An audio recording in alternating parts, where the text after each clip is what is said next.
शहर से दूर एक पुराना रेलवे स्टेशन, नाम था अंतिम स्टेशन। यह स्टेशन अब बंद हो चुका था, लेकिन फिर भी कई लोग दावा करते थे कि वहाँ अब भी एक पुरानी ट्रेन आती है जिसमें सिर्फ मरे हुए मुसाफिर होते हैं। एक रात रवि नाम का एक नौजवान शहर से गांव जा रहा था, लेकिन आखिरी ट्रेन छूट चुकी थी। वो गलती से उसी पुराने स्टेशन पर पहुंच गया जहां अब कोई ट्रेन नहीं आती थी। ठंड बहुत ज्यादा थी और चारों तरफ सन्नाटा पसरा था। रवि ने देखा स्टेशन बिल्कुल वीरान था। सिर्फ एक टूटा हुआ बेंच और एक बुझा हुआ लालटेन। रवि ने घड़ी देखी, रात के 1:30 बज चुके थे। तभी दूर से उसे ट्रेन की सीटी सुनाई दी। उसे यकीन ही नहीं हुआ। एक धुंधली रोशनी आती दिखी और देखते ही देखते एक पुरानी कोयले वाली ट्रेन स्टेशन पे आकर रुकी।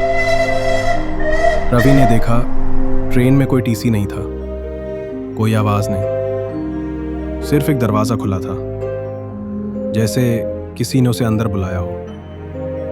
रवि हिचकिचाया, लेकिन ठंड और अकेलेपन से हार कर वो ट्रेन में चढ़ गया। डिब्बे के अंदर धुंध जैसा माहौल था। सारे मुसाफिर सिर झुकाए बैठे थे, कोई हिल भी नहीं रहा था। ना कोई आवाज, ना कोई हरकत। रवि ने एक मुसाफिर को हल्का सा छू कर देखा। उसकी उंगलियां बर्फ जैसी ठंडी थी। तभी एक बुजुर्ग सी दिखने वाली औरत ने धीरे से सिर उठाया। उसके चेहरे पे मांस नहीं था, सिर्फ खोपड़ी और गड्ढों में धसी आंखें। वो औरत बोली, तुम गलत ट्रेन में चढ़ गए हो, अब कभी नहीं उतर पाओगे। रवि चीख पड़ा, लेकिन ट्रेन चल पड़ी थी। वो भागकर दरवाजे तक गया, लेकिन दरवाजा बंद हो चुका था। डिब्बे में बैठे सारे मुसाफिर धीरे धीरे उसकी तरफ देखने लगे। उनके चेहरे सड़े गले और आंखें सूनी थी।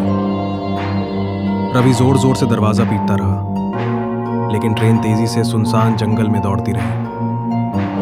उसने खिड़की से कूदने की कोशिश की, लेकिन बाहर घना कोहरा था और पटरी के दोनों तरफ कई भूतिया साए चलते दिख रहे थे। कहते हैं वो ट्रेन हर अमावस्या को चलती है। जो भी उसमें चढ़ जाता है वो कभी लौट कर नहीं आता, और अगली बार वही मुसाफिर बनकर किसी नए मुसाफिर का इंतजार करता है।